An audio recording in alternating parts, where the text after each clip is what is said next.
15 अगस्त कल बाजार बंद है, लेकिन बाजार के लिए यही मेक और ब्रेक दिन है। जिस दिन बाजार बंद वही मेक और ब्रेक दिन। क्यों और कैसे ये हम पूरा समझेंगे।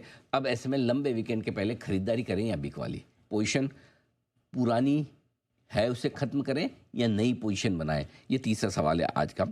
एफआईज की बिकवाली कम होने से क्या कुछ मूड माहौल सुधरेगा, ये एक बड़ा सवाल है। आखिर में किन लेवल्स के ऊपर निकलने पर शॉर्ट कवरिंग होने की संभावना बनती है। और नेहा जी, एक चीज जो मैं देख रहा था पिछले 6 सेशन से, एक दिन तेजी एक दिन मंदी, एक दिन तेजी एक दिन मंदी। तो ये जो शुरुआत हुई है पिछले 6 सेशन से 21 पॉइंट की तेजी, 332 पॉइंट की मंदी, 221 पॉइंट की तेजी, 97 पॉइंट की मंदी, 131 पॉइंट की तेजी कल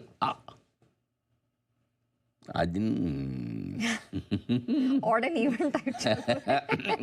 हाँ, तो क्या ये ट्रेंड आज टूटेगा, क्या लगातार दूसरा दिन तेजी का मिल सकता है, ये आप जानने की कोशिश जरूर करेंगे। बाजार में कुछ कुछ अच्छा हो रहा है जो हम आपके सामने रखेंगे भी, जैसे कि एक छोटी सी चीज है, छोटी लेकिन बड़ी अच्छी है। कल के सेशन में एक भी बार निफ्टी लाल निशान में नहीं फिसला, और ये बड़े दिनों बाद हुआ है। ये लाल निशान में हम गए नहीं, पूरे दिन भर हरे में रहे, तो ये एक अच्छी चीज़ है। तो कुछ कुछ अच्छी चीज़ें हो रही है। ऐसे कुछ एआई स्पेशल डेटा भी है जिनमें कुछ और अच्छी चीज़ें आपके लिए है, वो हम आपके सामने रखेंगे। सर, बिग डेटा तो मैं समझूंगी, लेकिन आपने मेरा इंटरेस्ट सर तभी जागृत कर दिया जब आपने कहा कि 15 अगस्त मेक एंड ब्रेक रहेगा। तो ये मेक और ब्रेक क्यों है, क्या होने वाला है? 15 अगस्त को 2 बड़ी चीज़ें होने वाली है, एक ग्लोबल दूसरी लोकल। अच्छा। और दोनों का भारत के बाजारों पर बड़ा असर पड़ेगा। पहले ग्लोबल से शुरुआत करें, जो सबको पता है, ट्रंप और पुतिन की मीटिंग बिल्कुल होने जा रही है, और इस मीटिंग पे पूरी दुनिया की नज़र है। ये मीटिंग हमारी ही नहीं, पूरे ग्लोबल मार्केट की दशा दिशा तय करेगी कि दुनिया भर के बाजारों में किस तरह का मूड माहौल बनेगा। करेक्ट। तो ये इम्पोर्टेंट है। इसमें इससे पहले इसका एनालिसिस को, कल एक है ना इंटरेस्टिंग चीज़ हुई है। कल ट्रंप का एक स्टेटमेंट भी आया है। एक तो पहले आया था परसों, जो कह रहे थे कि मैं 2 मिनट में मुझे पता चल जाएगा कि डील हो रही है नहीं हो रही। ठीक है। और उनको पूछा कैसे, तो बोले कि मेरे को पता चल जाता है। हाँ, मतलब उसका लॉजिक नहीं है। मतलब वो कई बार वो बोलते हैं ना, वो फिल्मों में होता है ऐसा, घंटी बज जाती है मेरी किसी को देख के। हाँ, फीलिंग घंटी, वो ज़्यादातर लड़कियों में इस तरह की फीलिंग्स होती है, घंटी बज जाती है। सही है ना?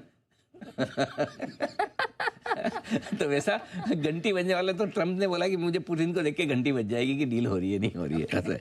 तो वैसा हाल है। तो लेकिन कल एक उसका विपरीत बयान दिया उन्होंने। जो बैठक थी इनकी नेटो देशों के साथ में, तो उन्होंने कहा कि अगर युद्ध रोकने पर रूस तैयार नहीं होता तो उसके गंभीर परिणाम होंगे। और ये भी बोला कि आप जानते हैं कि मैं क्या कर सकता हूँ, कितने गंभीर परिणाम होंगे। बोले नहीं कि क्या क्या करूँगा, लेकिन आपको पता है मैं क्या कर सकता हूँ। ये ऐसे स्टेटमेंट चलते रहते हैं, इनके रोज के काम है। ठीक है, पहली चीज़। तो ट्रंप और पुतिन की मीटिंग तय करेगी ग्लोबल बाजारों का डायरेक्शन। अब ग्लोबल मार्केट में हम भी आ गए तो हमारे लिए भी इंपॉर्टेंट है, लेकिन हमारे लिए कुछ ज़्यादा एक्स्ट्रा स्पेशल इंपॉर्टेंट है। क्यों? क्योंकि हम पर जो टैरिफ लगे 50% के, वो सिर्फ इस वजह से लगे कि हम रूस के साथ कारोबार कर रहे हैं, और वो ट्रंप को पसंद नहीं आ रहा, ऐसा उनका कहना है। तो अगर उनके सिर्फ कहने पर जाए ना, तो ये माने कि अगर रूस और यूक्रेन के बीच में युद्ध रोकने को किसी तरह का समझौता हो जाता है तो हमारे लिए पॉजिटिव हुआ, डायरेक्टली पॉजिटिव है। इनडायरेक्टली पॉजिटिव है। डायरेक्टली हमारे लिए पॉजिटिव क्या होगा, अगर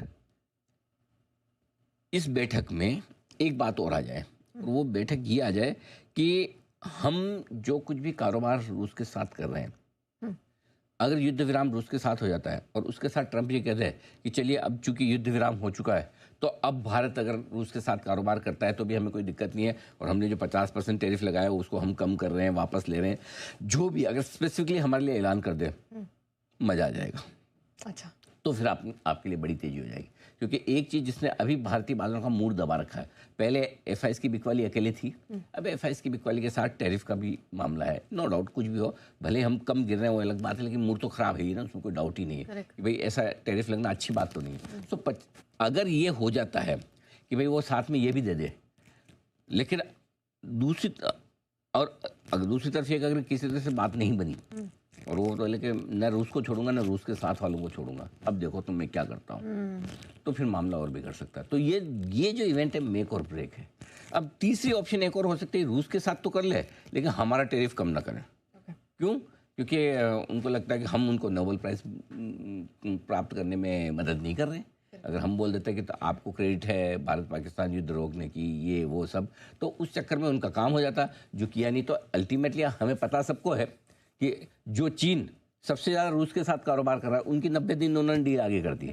सो इसका मतलब क्लियर है कि ये समझौता हो जाने के बावजूद कोई बड़ी बात नहीं कि भारत पर वो टैरिफ जस का तस रखे और कुछ भी बयान दे दो, उनको कौन पूछे अब।